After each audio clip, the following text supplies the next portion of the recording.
बच्चों work energy power का crash course का लेक्चर 2 लेके आए हैं आज हम।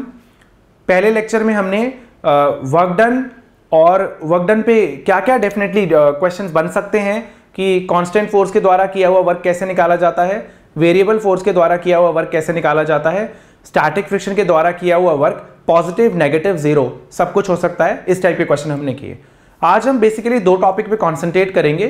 Kinetic energy is equal to P square by 2m and सारे फोर्सेस के द्वारा किया हुआ वर्क काइनेटिक एनर्जी के बदलाव के बराबर होता है। तो वर्क काइनेटिक एनर्जी थ्योरम और kinetic energy is equal to P square by 2m, ये दो मेन टॉपिक्स होंगे आज हमारे। तो देखिए हमें पता है कि काइनेटिक एनर्जी का formula half M V square और पी स्क्वायर बाय 2m होता है।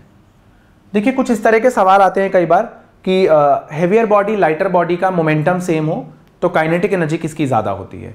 तो देखिए इस केस में अगर मोमेंटम कांस्टेंट है तो जो काइनेटिक एनर्जी होती है वो मास के इन्वर्सली प्रोपोर्शनल होती है। यानी अगर मोमेंटम को कांस्टेंट रखा जाए तो kinetic energy versus mass of the body का ग्राफ हाइपरबोलिक बनने वाला है। ठीक है, वैसे ही देखिए P जो है वो √2m काइनेटिक एनर्जी होता है। अगर काइनेटिक एनर्जी कांस्टेंट है तो लीनियर मोमेंटम जो है वो मास के स्क्वायर रूट के प्रोपोर्शनल है। इसका मतलब अगर आप किन्हीं भी दो बॉडीज की काइनेटिक एनर्जी सेम कर देते हैं तो लीनियर मोमेंटम हेवियर बॉडी का ज्यादा होने वाला है, राइट। और अगर किन्हीं भी दो बॉडीज का मोमेंटम सेम कर देते हैं तो काइनेटिक एनर्जी लाइटर बॉडी की ज्यादा होती है। ठीक है, अगर हम देखें यहाँ पर इसको y पे प्लॉट करें, ये √x के प्रोपोर्शनल हो गया तो यहाँ पर y square proportional to x आ गया। तो ये लीनियर मोमेंटम वर्सेस मास का ग्राफ यहाँ पर पैराबोलिक बनने वाला है। लीनियर मोमेंटम वर्सेस मास जो है वो y square is equal to 4ax type का जो पैराबोला है बच्चों वो मिलने वाला है, राइट। आगे देखते हैं अब क्या हो रहा है। अब एक इस तरह के सवाल आते हैं कि अगर हमने लीनियर मोमेंटम को दोगुना कर दिया तो काइनेटिक एनर्जी में क्या परसेंटेज चेंज आएगा, लीनियर मोमेंटम को 50% इंक्रीज किया तो काइनेटिक एनर्जी में क्या चेंज आएगा, इस तरह के सवाल। तो देखिए उसमें क्या है, बहुत सिंपल शॉर्टकट सिखा रहा हूं मैं आपको, सुपर शॉर्टकट। लीनियर मोमेंटम को आपने डबल किया,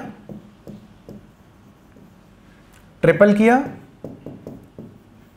इंक्रीज बाय 50%, कुछ भी हो सकता है बच्चों, इंक्रीज बाय 10%, कुछ भी हो सकता है। तो अगर आपने लीनियर मोमेंटम को डबल किया तो percentage change in kinetic energy के लिए आपको ज़्यादा मेहनत करने की ज़रूरत नहीं है। मैं आपको एक ज़बरदस्त शॉर्टकट देने वाला हूँ। लीनियर मोमेंटम को 2 गुना किया तो 2 का स्क्वायर करिए, ओरिजिनली 1 मान के माइनस करिए into 100, percentage change in kinetic energy आ जाएगा। ट्रिपल करने पे 3 का स्क्वायर -1 इंटू 100। अगर आपने लीनियर मोमेंटम में 50% इंक्रीमेंट किया है तो 1.5 हो जाएगा लीनियर मोमेंटम। 1 का 1.5 का स्क्वायर -1 इंटू 100। 10% इंक्रीमेंट पे 1.1 का स्क्वायर -1 इंटू 100। ये आपका percentage change in kinetic energy आ गया बच्चों, बहुत ईजी है। अब अगर उल्टा सवाल हो कि काइनेटिक एनर्जी में चेंज किया गया है आपने और परसेंटेज चेंज इन मोमेंटम क्या होगा, तो बहुत ईजी है। देखिए अगर आपने काइनेटिक एनर्जी को डबल किया, ट्रिपल किया, ठीक है, या 44% इंक्रीज किया तो देखिए क्या होगा। यहाँ पर 2 है ना, काइनेटिक एनर्जी रूट मोमेंटम के प्रोपोर्शनल है ना, तो √2 करिए -1 इंटू 100, ये √3 करिए -1 इंटू 100। अगर आपने 44% इंक्रीमेंट किया है तो 1 रुपये में 44 पैसे ऐड कर दीजिए तो 1.44 हो गया। 1.44 -1 इंटू 100, ये आपका परसेंटेज चेंज इन मोमेंटम आ गया, जो कि बहुत ही सिंपल है बच्चों। अच्छा अगर ना 1-2% का चेंज आ जाता है कि भैया 1% चेंज किया तो याद रखिए फिर तो आप यही फॉर्मूला लगा देंगे, kinetic energy P square by 2m है, फिर आप एरर्स का फॉर्मूला लगा दीजिए कि 1-8% का ही चेंज है तो फिर आप 2 delta p by p into 100 वाला फॉर्मूला लगा देंगे, राइट। हाँ अगर चेंज 5, 7, 8, 10% वाला है तो फिर आप इसके लिए यही फॉर्मूला लगा के चलेंगे, राइट बच्चों। प्लीज जल्दी से नोट करेंगे।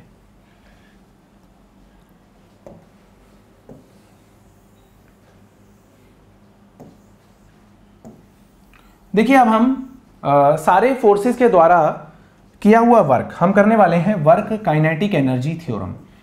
अब work kinetic energy theorem briefly है क्या और कब हमें ये लगानी है थ्योरम?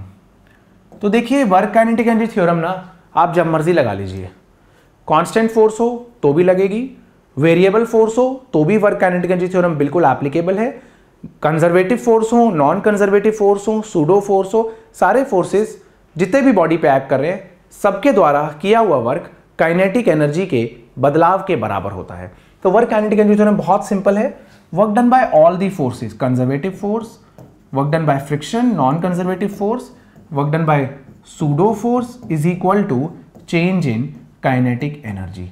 आप बस याद रखिए कि वर्क काइनेटिक एनर्जी थ्योरम और कंजर्वेशन ऑफ मैकेनिकल एनर्जी में एक ही फर्क है। Work kinetic energy theorem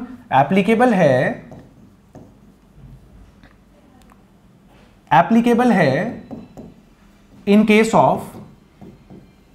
of friction also, in case of friction also, यानी नॉन कंजर्वेटिव फोर्सेस प्रेजेंट हैं, डिसिपेटिंग फोर्सेस प्रेजेंट हैं, वो फोर्सेस जो एनर्जी खा जाते हैं, कंज्यूम कर जाते हैं, जिनकी अगेंस्ट किया हुआ वर्क वेस्ट हो जाता है, वो वाले फोर्सेस प्रेजेंट है जैसे कि फ्रिक्शन।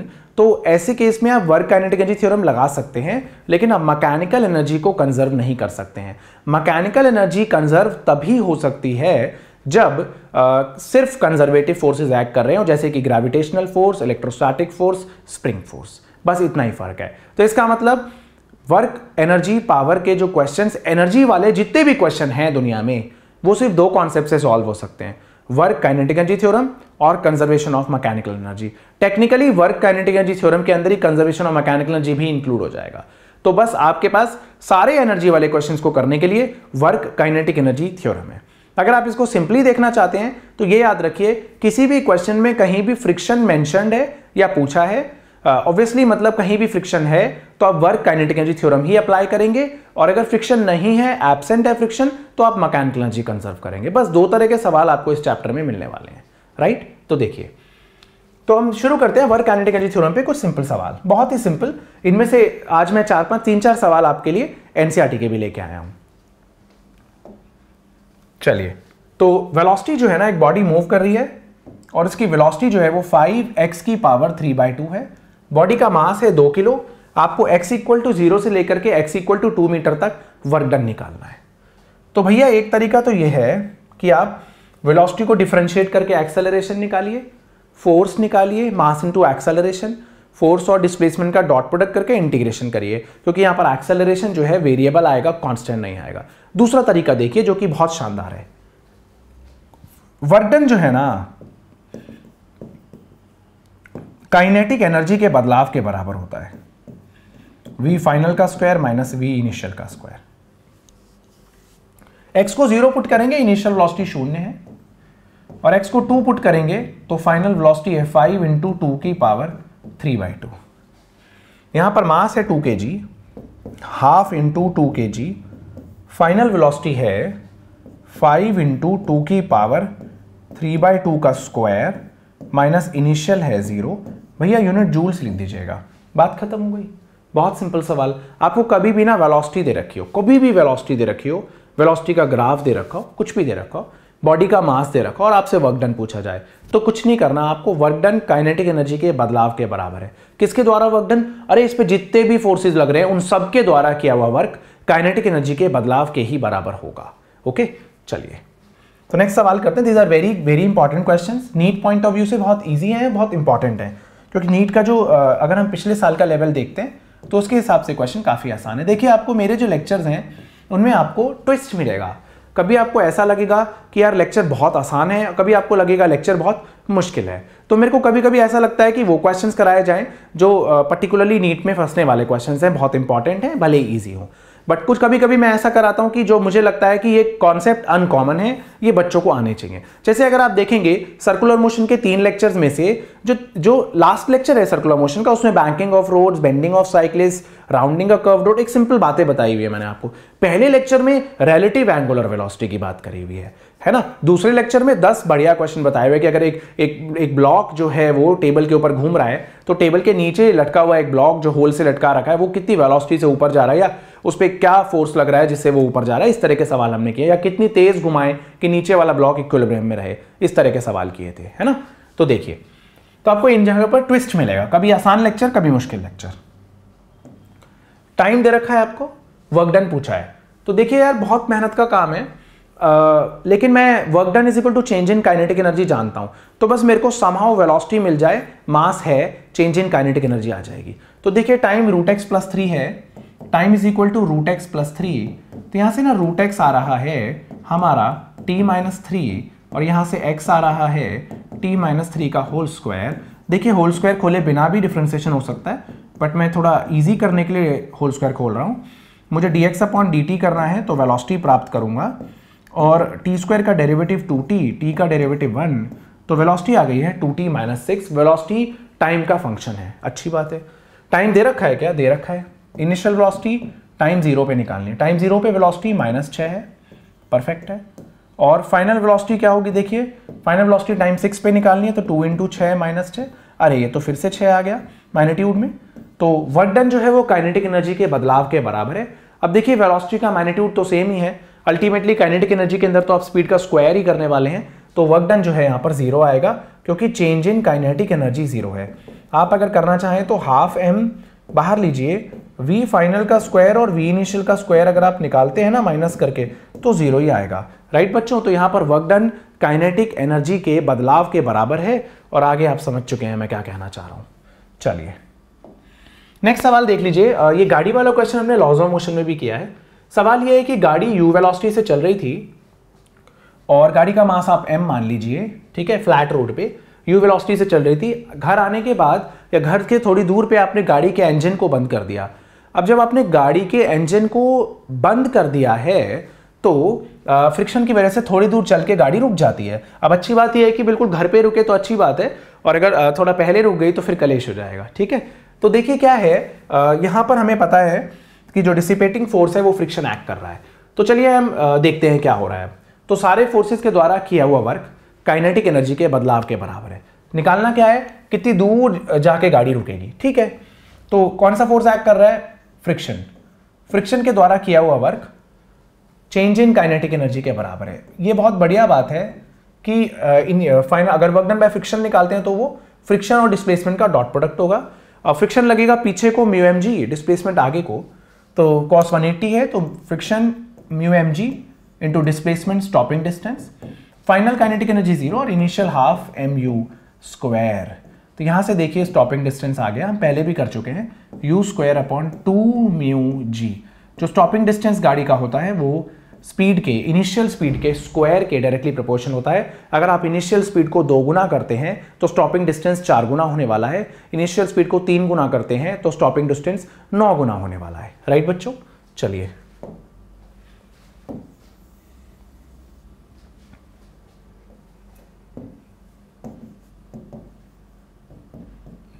देखिए अगला सवाल, इस टाइप का सवाल एनसीईआरटी में है, वैल्यूज थोड़ी डिफरेंट है। 500 मीटर की हाइट है, वहां पर मैंने कुछ और ले ली है, ठीक है, बट ये सवाल एनसीईआरटी है, एनसीईआरटी बेस्ड क्वेश्चन है आपका, ये एनसीईआरटी बेस्ड ऑब्जेक्टिव क्वेश्चन है, या जो भी समझ लीजिए, एनसीईआरटी बेस्ड क्वेश्चन है, ठीक है। तो देखिए, तो 20 मीटर की हाइट से एक बॉल को ड्रॉप किया, ऑब्वियसली ग्रेविटी अपना काम करेगा ही करेगा, ग्रेविटी करेगी अपना काम, है ना। जब ये बॉल ने ना जमीन को हिट किया तब उस समय पर उसकी वेलोसिटी 5 मीटर पर सेकंड पाई गई। तो आपसे कह रहे हैं इस दौरान बताइए कि जो एयर फ्रिक्शन है उसने कितना वर्क किया होगा, क्योंकि एयर फ्रिक्शन ने वर्क तो जरूर किया है, ठीक है। तो work done by all the forces, यानी ग्रेविटी के द्वारा किया हुआ work, work done by air friction किसके बराबर है, चेंज इन काइनेटिक एनर्जी के बराबर है। बॉल का मास आप 1 kg ले लीजिए। चलिए अब चेंज इन काइनेटिक एनर्जी कितना हो गया, मास अपॉन 2 फाइनल वेलोसिटी का स्क्वायर माइनस इनिशियल वेलोसिटी का स्क्वायर। अब ग्रेविटी के द्वारा किया हुआ वर्क, ग्रेविटेशनल फोर्स नीचे लग रहे हैं, डिस्प्लेसमेंट भी नीचे को है, तो पॉजिटिव है, यानी ग्रेविटेशनल फोर्सेस के द्वारा किया हुआ work mass into acceleration due to gravity into height 20 हो गया, plus work done by friction equals to 1/2, final velocity 5 है और इनिशियली आपने ड्रॉप किया है तो 0 है। यहां से आप क्लियरली बच्चों वर्क डन बाय फ्रिक्शन निकाल सकते हैं। सारे फोर्सेस के द्वारा किया हुआ वर्क काइनेटिक एनर्जी के बदलाव के बराबर होता है। तो ग्रेविटी ने पॉजिटिव वर्क किया है क्योंकि ग्रेविटेशनल फोर्सेस के अलॉन्ग डिस्प्लेसमेंट हो रहा है। फ्रिक्शन ने जो भी किया होगा ऑब्वियसली नेगेटिव ही किया होगा, तो फ्रिक्शन के द्वारा किया हुआ वर्क इस बॉल की काइनेटिक एनर्जी में जो बदलाव आया है उसके बराबर है। ठीक है, चलिए अगला सवाल देखिए, ये एनसीईआरटी एग्जाम्पल है। कुछ क्वेश्चंस एनसीईआरटी के काफ़ी इंपॉर्टेंट होते हैं और नेक्स्ट लेक्चर में मैं आपसे यही बताने वाला हूँ लेक्चर के शुरुआत में कि 11th क्लास की एनसीईआरटी में कौन से क्वेश्चंस नीट के लिए बहुत ज़्यादा इंपॉर्टेंट रहेंगे। तो मैं एक बार आपको ये 10 के 10 स्लाइड्स पे 10 की 10 जो यूनिट्स हैं या 10 चैप्टर्स के जो जितनी भी 11th के एनसीईआरटी में सारे चैप्टर्स हैं यूनिट वाइज सारे, मैं आपको एनसीईआरटी के ऑल इंपॉर्टेंट क्वेश्चंस बताने वाला हूं क्योंकि बहुत से बच्चे मेरे से ऑलरेडी पूछ रहे हैं कि सर एनसीईआरटी के कौन से सवाल किए जाएं और कौन से नहीं किए जाएं। तो देखिए एनसीईआरटी ऑब्वियसली हमारी कोर बुक है, सबसे इंपॉर्टेंट है हमारे लिए एनसीईआरटी करना, बट कुछ क्वेश्चंस ऐसे होते हैं जो कॉन्सेप्चुअली इंपॉर्टेंट हैं, जो हमें आने चाहिए बट थोड़ा सा नीट पॉइंट ऑफ व्यू से इंपॉर्टेंट नहीं है। मतलब या तो इतने लेंदी हैं जिनके लिए ऑब्जेक्टिव बनना मुश्किल है, या कुछ थ्योरेटिकल चीज़ एक्सप्लेन करी हुई है। जैसे कि आप मान लीजिए कि एक ऐसा क्वेश्चन है एडिशनल में बल्क मैटर के अंदर सॉलिड फ्लूइड्स में, कि जिसमें बोला गया है कि अगर एयर को कॉम्प्रेसिबल लिक्विड माना जाए, लिक्विड नहीं फ्लूइड माना जाए, एयर ऑब्वियसली कॉम्प्रेसिबल है, तो जो प्रेशर है वो हाइट के साथ लीनियरली वेरी नहीं करता, वो कैसे वेरी करता है, वो कैसे डिक्रीज होगा प्रेशर हाइट के साथ, राइट। तो इस टाइप का क्वेश्चन है, तो उसमें थोड़ी मैथ्स अच्छी खासी लगती है, तो वो क्वेश्चन अब नीट पॉइंट ऑफ व्यू के लिए इंपॉर्टेंट नहीं है ना।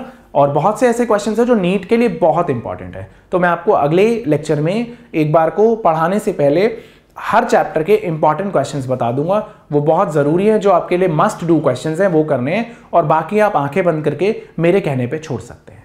चलिए, अब आपको बोला गया है कि एक ब्लॉक है जो 2 मीटर पर सेकेंड की इनिशियल वेलोसिटी से एक रफ पैच में एंटर करता है। एक्स की वैल्यू 0.1 मीटर है यहां पर, और यहां पर x की वैल्यू 2.01 मीटर है। आपसे कह रहे हैं कि फाइनली क्या वेलोसिटी होगी। इस रफ पैच में फ्रिक्शन वेरिएबल सा है और वो -0.5/x है। फ्रिक्शन जो है वो x के साथ साथ चेंज हो रहा है, जो ये फ्रिक्शन फोर्स है वो बदल रहा है, जैसे जैसे x बदल रहा है वैसे वैसे फोर्स बदल रहा है। तो आपको पता है कि वर्क डन जो है वो काइनेटिक एनर्जी के बदलाव के बराबर है, final kinetic energy minus initial kinetic energy. तो देखिए फाइनल काइनेटिक एनर्जी आपकी होने वाली है initial kinetic energy plus work done. ठीक है, आपको फाइनल काइनेटिक एनर्जी निकालनी है, हाँ वेलोसिटी निकालनी है, तो काइनेटिक एनर्जी की वेलोसिटी भी आ जाएगी। ठीक है, इनिशियल काइनेटिक एनर्जी क्या है आपकी, what ever be it's value, half m into initial velocity का स्क्वायर, इनिशियल स्पीड का स्क्वायर। अब वर्क डन क्या है, फोर्स वेरिएबल है, तो वेरिएबल फोर्स के द्वारा किया हुआ वर्क निकालने के लिए हमें इंटीग्रेशन करना पड़ेगा। तो देखिए यहाँ इंटीग्रेशन करते हैं, तो प्लस -5/x इंटू dx, और x की जो कोऑर्डिनेट्स आएंगे वो आएंगे 0.1 से 2.01 तक। तो ये हमारी फाइनल काइनेटिक एनर्जी हो गई। ये आ गया 2 - 5 इंटेग्रल dx अपॉन x 0.1 से 2.01 तक। हाँ ठीक है, फाइनल काइनेटिक एनर्जी 2 - 5, बच्चों 1/x का इंटीग्रेशन नेचुरल लॉग x होता है ln x 0.1 से, आपको इसी तरह के ऑप्शंस मिलने वाली हैं, और ये आ जाएगा आपका ln के लिए upper limit ln 2.01 minus ln 0.1, और काइनेटिक एनर्जी में हाफ mv² लिख दीजिएगा फाइनल। ठीक है, तो मैं फिलहाल काइनेटिक एनर्जी लिख देता हूँ, वेलोसिटी निकालना आपके लिए टास्क है। अब ये ln a minus ln b का फॉर्मूला होता है ln a upon ln b, right. I hope आप समझ गए। तो बच्चों ये एनसीईआरटी एग्जाम्पल है, काफी इंपॉर्टेंट सवाल है वर्क काइनेटिक एनर्जी थ्योरम का, particularly NEET point of view से। चलिए जल्दी से नेक्स्ट क्वेश्चन पे बढ़ते हैं आगे। आसान सवाल है, 1 मीटर की हाइट से इनिशियली 0 वेलोसिटी से ब्लॉक स्लाइड करता हुआ आ रहा है, और जब वो 0.8 मीटर तक पहुंच गया, समहाउ वो मैनेज कर गया 0.8 मीटर तक पहुंचने में। तो अब आप पूछ रहे हैं कि अब ये ग्रीन ग्रीन डिजाइन बता रहा है कि इस पैच पे, इस जगह पर फ्रिक्शन है। आपसे कह रहे हैं कि आपको क्या लग रहा है कि फ्रिक्शन के द्वारा किया हुआ वर्क कितना होगा। तो देखिए, जब भी फ्रिक्शन प्रेजेंट है किसी भी क्वेश्चन में, तो work done change in kinetic energy के बराबर, सारे फोर्सेस के द्वारा किया हुआ वर्क काइनेटिक एनर्जी के बदलाव के बराबर होगा। आपके पास यही कॉन्सेप्ट है और कोई कॉन्सेप्ट ही नहीं है।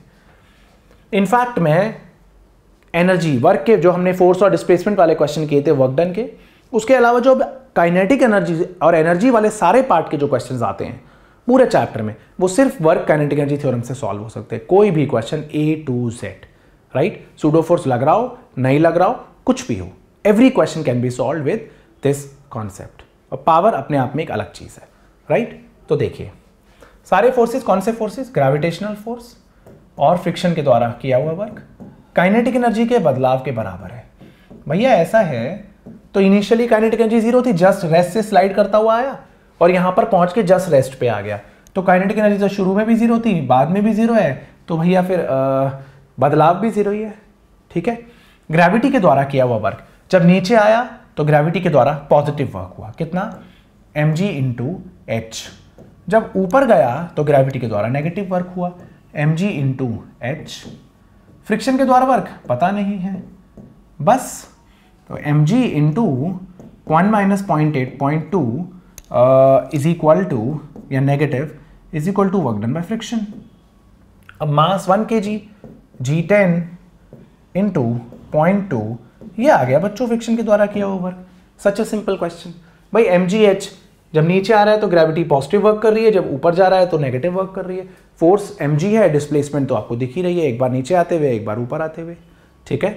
चलिए सेम क्वेश्चन क्या है, देखिए यहां पर भी वर्क काइनेटिक एनर्जी थ्योरम शानदार तरीके से अप्लाई करेंगे, है ना। अब देखिए मुद्दा यहां पर यह है कि एक ब्लॉक रखा हुआ है इधर इस टेबल पे, कोफिशिएंट ऑफ फ्रिक्शन की वैल्यू म्यू है और ये बोला गया है कि सिस्टम को रेस्ट से रिलीज किया गया है, रिलीज्ड फ्रॉम रेस्ट, सिस्टम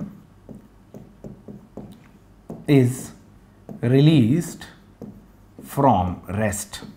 आपने सिस्टम को रेस्ट से रिलीज किया, ठीक है। तो अब जब ये ब्लॉक L डिस्टेंस आगे आ जाएगा तब उस समय पर इस ब्लॉक की स्पीड कितनी होगी, ठीक है। जब M1 ब्लॉक L डिस्टेंस आगे भाग जाएगा रफ सरफेस पे, तो आपको बताना है कि M2 ब्लॉक की स्पीड कितनी होने वाली है। तो ठीक है ना, हमें पता है ना वर्क डन बाय सारे फोर्सेस काइनेटिक एनर्जी के बदलाव के बराबर है। ये कॉन्सेप्ट लगाते हुए तो आपको सोचने की जरूरत ही नहीं है। अगर फ्रिक्शन एब्सेंट हो तो मैकेनिकल एनर्जी कंजर्व करी जा सकती है, लेकिन फ्रिक्शन प्रेजेंट है तो वर्क काइनेटिक एनर्जी थ्योरम तो एप्लीकेबल है ही। तो देखिए सारे फोर्सेस आइडेंटिफाई करिए। फ्रिक्शन है, हाँ है, ग्रेविटी तो है ही, तभी तो नीचे जा रहा है M2 ब्लॉक। फ्रिक्शन और ग्रेविटी के द्वारा किया हुआ work change in kinetic energy के बराबर है। देखिए ऐसा है, फाइनली दोनों ब्लॉक की स्पीड सेम होने वाली है, क्योंकि दोनों ब्लॉक ना एक ही धागे से जुड़े हुए हैं। अगर ये 2 मीटर आगे जाएगा तो इसे 2 मीटर नीचे जाना ही पड़ेगा। अगर ये 2 मीटर आगे जाएगा 1 सेकंड में, तो इसे भी 2 मीटर 1 सेकंड में ही आगे जाना है, नीचे जाना है। तो इनकी दोनों की वेलोसिटी टेक्निकली सेम रहेगी, एक ही धागे से बंधे हुए हैं तो वेलोसिटी डिफरेंट नहीं हो सकती, ठीक है। अब फ्रिक्शन के द्वारा किया हुआ वर्क, अगर यहाँ तो है नहीं हवा में, तो अगर ये आगे जाता है L डिस्टेंस, तो फ्रिक्शन के द्वारा किया हुआ वर्क, फ्रिक्शन की वैल्यू होगी म्यू mg। अब फ्रिक्शन पीछे लगेगा, डिस्प्लेसमेंट आगे है, तो फ्रिक्शन तो नेगेटिव वर्क करता ही करता है यहाँ पर, ठीक है। तो minus mu mg friction into displacement, ये आ गया फ्रिक्शन के द्वारा किया हुआ वर्क। अब ग्रेविटी कितना वर्क कर रहा है, देखिए ग्रेविटी कर रहा है पॉजिटिव वर्क, ग्रेविटेशनल फोर्स, क्योंकि ये L डिस्टेंस आगे जा रहा है तो work done by gravitational forces जो है इस केस में पॉजिटिव है। और कितना होगा, फोर्स m2g इंटू डिस्प्लेसमेंट। अच्छा, इनिशियली दोनों की काइनेटिक एनर्जी जीरो थी और फाइनली दोनों की काइनेटिक एनर्जी, दोनों की स्पीड सेम है, तो half m1 v² plus half m2 v²। Question हो गया है बच्चों, आप m1 plus m2 by 2 common लेंगे, v यहां से आ जाएगा, राइट। अगर आप लिखना चाहते हैं तो कुछ ऐसा आएगा, m2gl minus mu m1gl is equal to half m1 plus m2 into v²। यहां से बच्चों इजीली आप v की वैल्यू निकाल सकते हैं कि इसकी वेलोसिटी पूछी थी, टेक्निकली दोनों की ही सेम होगी, राइट, दोनों की स्पीड तो सेम होगी, ठीक है। चलिए अगला सवाल देखते हैं। देखिए ये भी सिंपल क्वेश्चन है वर्क काइनेटिक एनर्जी थ्योरम पे। सवाल ये है कि आपने 2 मीटर की जो हाइट है, ये एक सर्कल का क्वार्टर पार्ट है, 1/4 पार्ट ऑफ अ सर्कल है। 2 मीटर की हाइट से आपने एक ब्लॉक को रिलीज किया है, यहां से एक ब्लॉक ना रिलीज हुआ है 2 मीटर की हाइट से। हाँ, ब्लॉक, ये जो व्हाइट वाला सरफेस है वो फ्रिक्शनलेस है और यहां पर फ्रिक्शन है, जहां ग्रीन रेजिस्टेंस बना रखा है टेक्निकली वहां पर फ्रिक्शन प्रेजेंट है। हुआ ये कि ब्लॉक यहां से रिलीज हुआ, तेजी से भागता हुआ आया और फिर फ्रिक्शन की वजह से कम होती गई, स्पीड होती गई और अल्टीमेटली यहां पहुंच गया। तो कह रहे म्यू की क्या वैल्यू होगी? 3 मीटर ट्रैवल करने के बाद अल्टीमेटली रुक गया, तो आपको क्या लग रहा है कि कोफिशिएंट ऑफ फ्रिक्शन म्यू कितना होने वाला है इस केस में? तो देखिए बहुत इजी सवाल है। जब भी फ्रिक्शन प्रेजेंट हो, ग्रेविटेशनल फोर्स प्लस फ्रिक्शन दोनों के द्वारा किया हुआ वर्क काइनेटिक एनर्जी के बदलाव के बराबर होता है। और क्योंकि ये 2 मीटर नीचे गिरा है तो ग्रेविटी के द्वारा किया हुआ वर्क पॉजिटिव है, प्लस mg हाइट 2 मीटर नीचे गिरा है। फ्रिक्शन ने नेगेटिव वर्क करना होता है, म्यू mg, यहां पर अगर ब्लॉक आएगा तो mg डाउनवर्ड लगेगा। देखिए आप सब जानते हैं ये बातें, लॉज ऑफ मोशन में डिस्कस किया, mg downwards, normal reaction upwards, और यहां पर फ्रिक्शन जो है ब्लॉक के मोशन के अगेंस्ट काम करेगा और friction minus mu M G लग रहा है पीछे को, इसलिए नेगेटिव, और डिस्प्लेसमेंट 3 मीटर है। और देखिए काइनेटिक एनर्जी शुरुआत में रेस्ट पे था, रिलीज फ्रॉम रेस्ट है शुरुआत में, और अल्टीमेटली बाद में भी शांत हो ही गया, रेस्ट पे ही आ गया। तो काइनेटिक एनर्जी इनिशियल भी 0 है, फाइनल भी 0 है, तो बदलाव भी 0 है। ठीक है, तो यहां से इजिली हमने म्यू की वैल्यू प्राप्त करी है। तो यहां से आया mg into 2 equals to mu mg into 3, और यहां से mg गायब कर दीजिए आप, mg mu is equal to बच्चों 2/3। आई होप आपको क्लियर हुआ होगा। देखिए एक क्वेश्चन ना शानदार सा करा देता हूं वर्क काइनेटिक एनर्जी थ्योरम पे, जिसमें सूडो फोर्स भी एक्ट कर रहा है। अभी तक जो हमने किए that were very important for NEET point of view. एक क्वेश्चन आपको JEE Mains point of view से भी करा देता हूं, that is a very nice question. Work kinetic energy theorem involving pseudo force, question number 9 देख लीजिए। तो देखिए एक गाड़ी है, गाड़ी अचानक से ए एक्सेलरेशन से चलने लगती है। ऐसा क्वेश्चन लॉज ऑफ मोशन में भी किया, बट ये डिफरेंट है थोड़ा सा। इसकी सीलिंग से एक पेंडुलम अटैच थी और पेंडुलम पीछे को स्विंग कर गई। तो पूछ रहे हैं थीटा की मैक्सिमम वैल्यू कितनी होगी। ये मैक्सिमम थीटा कितना होगा जब जिससे वो स्विंग करेगी, मैक्सिमम थीटा कितना होगा जिससे वो स्विंग करेगी। देखिए लॉज ऑफ मोशन में आपने सवाल किया हुआ है कि what will be the theta made by the ball in equilibrium. तो यहां पर इक्विलिब्रियम नहीं बोला है, यहां पर बोला है कि जब एकदम से गाड़ी चलेगी तो स्विंग करके पीछे जाएगी। तो जब पीछे जाएगी तो मैक्सिमम कितना जाएगी, यानी एक्सट्रीम पोजीशन क्या होगी। इक्विलिब्रियम पोजीशन और एक्सट्रीम पोजीशन में अंतर होता है बच्चों, ठीक है। तो यहां पर बोला है कि मैक्सिमम स्विंग कितना करेगी। This is a different question than laws of motion. Laws of motion में क्वेश्चन था कि इक्विलिब्रियम में कितना एंगल बनेगा, यहां बोला है कि मैक्सिमम कितना स्विंग करके जाएगी, उसके बाद वापस आएगी, फिर आगे जाएगी। तो वो बीच वाली जो पोजीशन होगी वो यहां पर इक्विलिब्रियम पोजीशन होती है। बट इक्विलिब्रियम की बात नहीं कर रहे हैं, थीटा कितना मैक्सिमम होगा ये पूछ रहे हैं। तो देखिए ये अगर हम धागे की लेंथ को ना L मान लेते हैं, ठीक है। तो देखिए ये पूरी लेंथ होती है L, है ना, और जो ये पार्ट है सिर्फ ये हो गया L cos थीटा, सिर्फ ये पार्ट जो है वो हो गया L cos थीटा, परफेक्ट है। और ये जो सामने वाला पार्ट है ना, ये पार्ट, सिर्फ ये पार्ट, ये आ जाएगा आपका सॉल्व करके L sin थीटा, ठीक है। बॉब ना पहले रेस्ट पे था, यहां पर अचानक से एक्सेलरेट किया तो बिल्कुल इधर को स्विंग कर गया मैक्सिमम। तो एक्सट्रीम पोजीशन पे जाके भी एक बार ना मोमेंटरीली रेस्ट पे ही आएगा, एक्सट्रीम पोजीशन पे जाके भी एक बार ना मोमेंटरीली रेस्ट पे ही आता है। हाँ ठीक है, तो सारे फोर्सेस के द्वारा किया हुआ work change in kinetic energy के बराबर है। Work done by tension, tension भी तो एक फोर्स है, क्यों इग्नोर कर रहे हो उसे, ठीक है। चलिए, work done by gravitational force, work done by pseudo force is equal to change in kinetic energy. देखिए बॉल पहले भी रेस्ट पे थी और एक्सट्रीम पोजीशन पे जाने के बाद भी मोमेंटरली रेस्ट पे आती है। तो initial kinetic energy 0, final kinetic energy 0, तो काइनेटिक एनर्जी का बदलाव भी ना 0 ही होने वाला है। अब देखिए नॉन इनर्शियल ऑब्जर्वर मानते हैं यहां पर, तो ये कहेंगे सूडो फोर्स लगाइए बॉल पे, तो हम लगा देंगे ma, ठीक है। अब सुनिए, अब अगर देखा जाए तो टेंशन तो देखिए हमेशा, देखिए सर्कुलर मोशन में, पेंडुलम के मोशन में ना जो टेंशन होती है वो हमेशा इंस्टेंटेनियस डिस्प्लेसमेंट के परपेंडिकुलर होती है। तो टेंशन के द्वारा किया हुआ वर्क तो 0 ही होता है, तो इसको तो गोली मारिए आप, टेंशन की टेंशन तो मत लीजिए आप। वर्क डन बाय टेंशन 0 हो गया।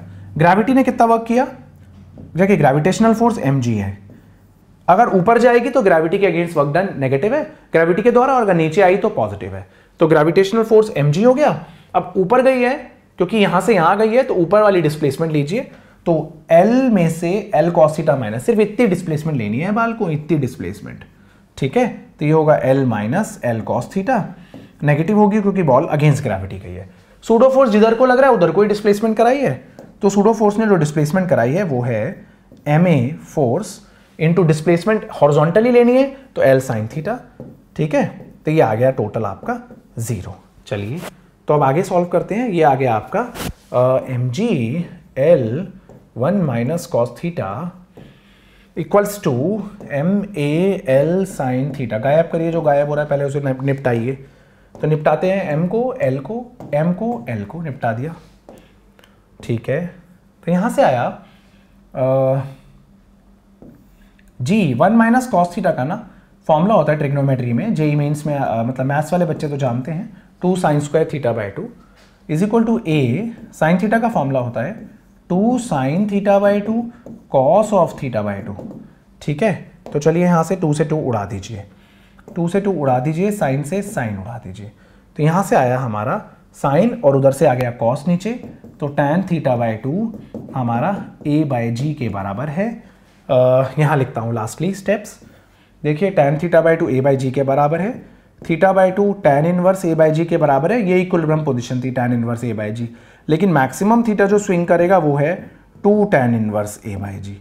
तो देखिए अगर आपसे पूछा जाए कि ये पेंडुलम इक्विलिब्रियम में क्या एंगल बनाएगी तो वो tan इनवर्स a बाई जी होता है, और मैक्सिमम कितना स्विंग करके जाएगी तो वो 2 tan इनवर्स a बाई जी होता है। बच्चों आई होप बच्चों आप लोगों को समझ आ रहा होगा। नेक्स्ट लेक्चर में we'll cover potential energy, conservation of mechanical energy and most probably power also, और वो जो कि कल लेक्चर आएगा, और परसों वाले लेक्चर में हम कोलिजन्स करेंगे, ठीक है। सॉरी फॉर द डिले बच्चों, थोड़ा सा कोर्स स्लो चल रहा था, टेक्निकल इश्यू की वजह से 3-4 दिन से नहीं आए लेक्चर्स, बट अब से कोशिश ये रहेगी कि आपके पास लेक्चर्स रेगुलर आए।